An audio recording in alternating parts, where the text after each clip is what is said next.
근데 이제 박정희는 그 일본 육사 출신으로 일본 군국주의 교육을 받았고 명치유신을 모델로 했습니다. 여기 국가와 혁명과 나라는 책이 있는데 하드카바도 있지만 하드카바는 표지가 잘 안 보여서 이 페이퍼백으로 나온 걸 그 이제 사진을 해놨는데 저 책에 보면은 정말 그 문제가 되는 대목들이 많아요. 박정희가 직접 쓴 건 아니지만 박정희의 구술을 받아서 써서 이 정리만 청와대 대변인 하던 그 사람이 해갖고 초기 박정희의 생각이 가장 많이 드러난 책으로 이 연구자들이 다 인용을 하고 있는데 저 책에 보면 깜짝 놀랄 내용들이 여러 군데 있습니다. 그 중에 하나는 히틀러를 꽤 괜찮은 사람.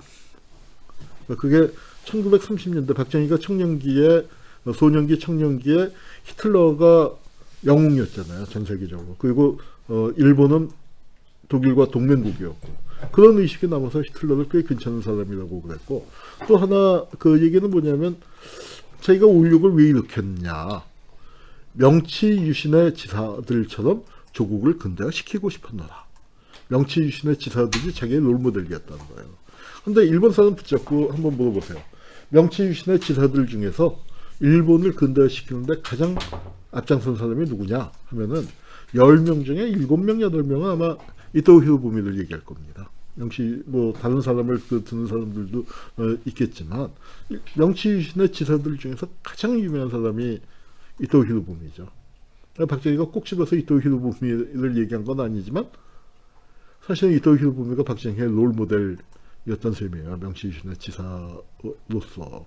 그러니까 박정희가 일본 제국주의를 바라보는 시각 자체가 따라 배회할 입장이었고 일본 제국주의의 이토 히로부미나 그런 사람들이 만들어 놓은 체계 속에서 공부를 했단 말이죠. 정말 역사의 우연한 사실이 역사의 어떤 필연적인 사실들을 잘 보여주는 때가 있는데 박정희하고 이토 히로부미의 공통점이 있어요. 네, 총에 맞아 죽었는데 그냥 총에 맞아 죽었다는 사실뿐만 아니라 죽은 날짜가 같아요.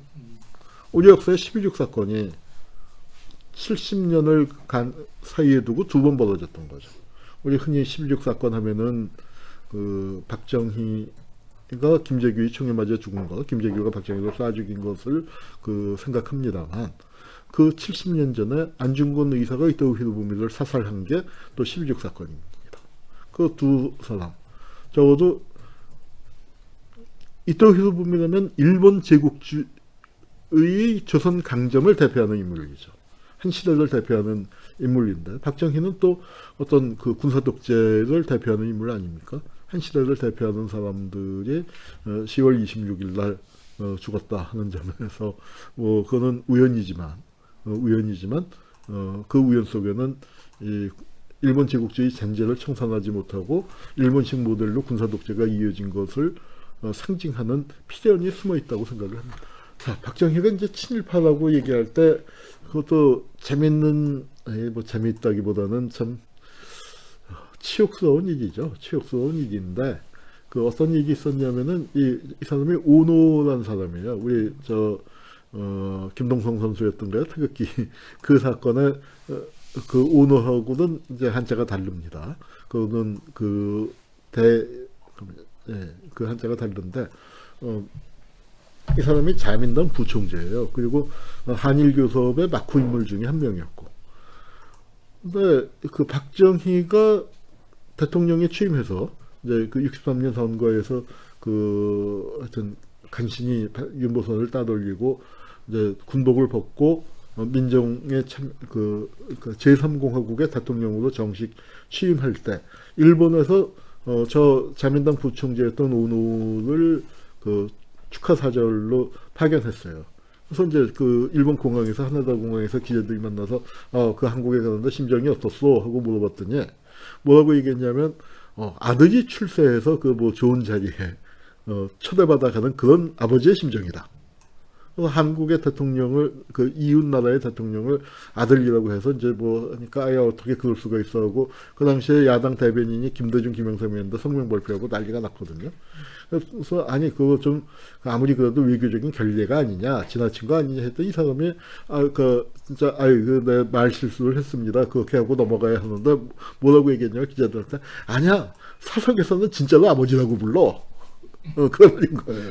그래서 하여튼 뭐 참 끔찍한 얘기죠. 끔찍한 얘기지만 하여튼 뭐 이제 그런 그 일화를 남겼습니다. 박정희가 이제 일본에 갔을 때, 저 기시 수상의 초대를 받아서 일본에 갔을 때 일인데 그때 이제 뭐 박정희가 불러달라고 했다는 말도 있고.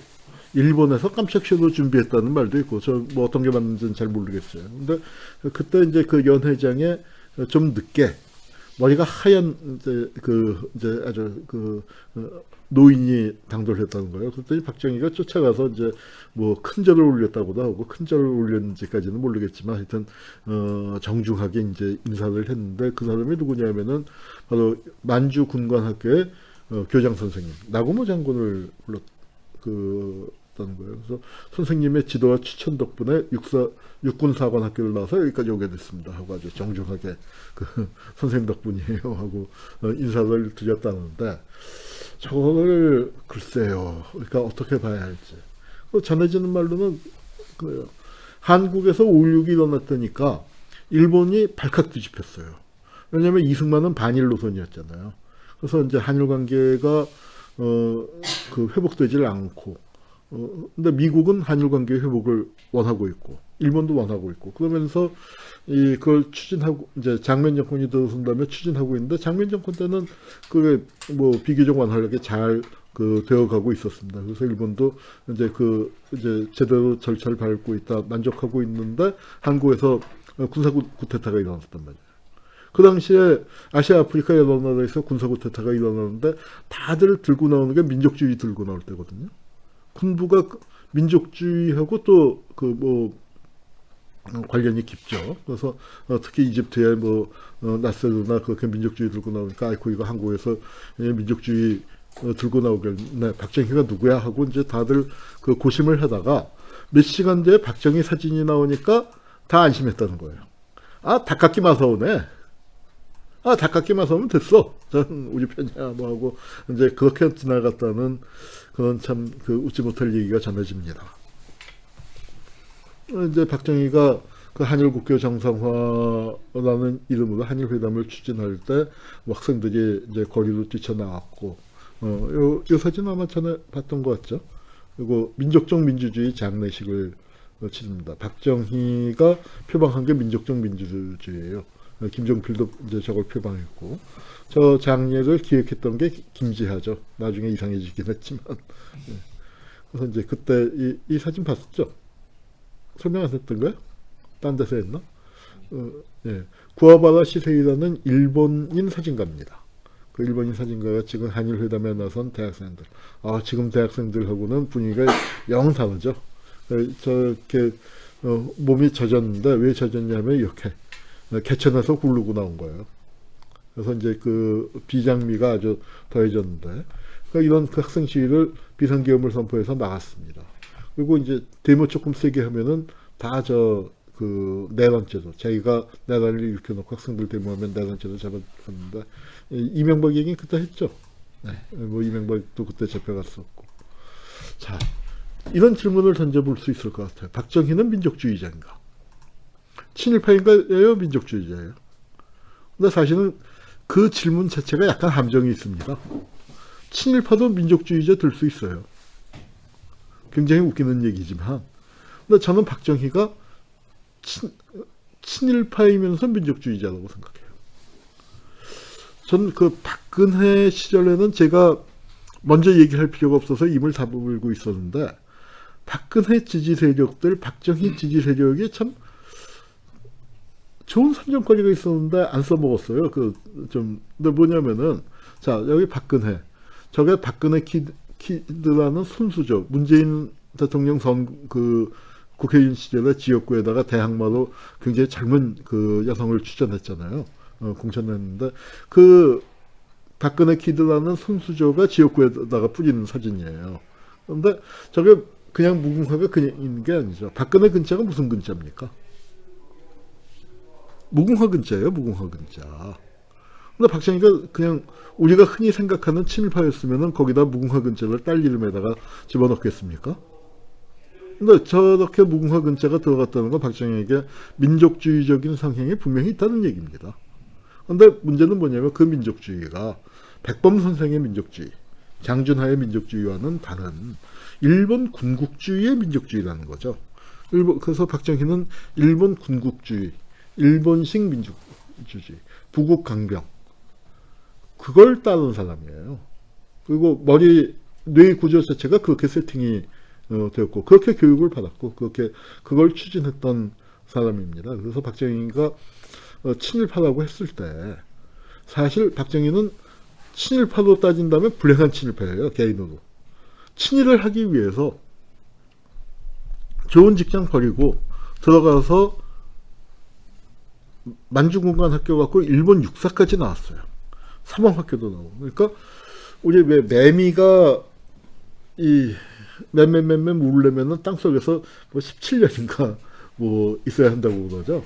그러니까 그 오랜 세월 이제 친일파가 되기 위해서 정말 문무양쪽에 사범학교와 그 만주군관학교 일본 육사를 나와서 딱 임용이 됐는데 임용되자마자 해방이 돼버렸으니까 박정희는 친일의 사다리를 올라가려다가 굴러떨어진 사람이에요. 사다리 자체가 무너져서.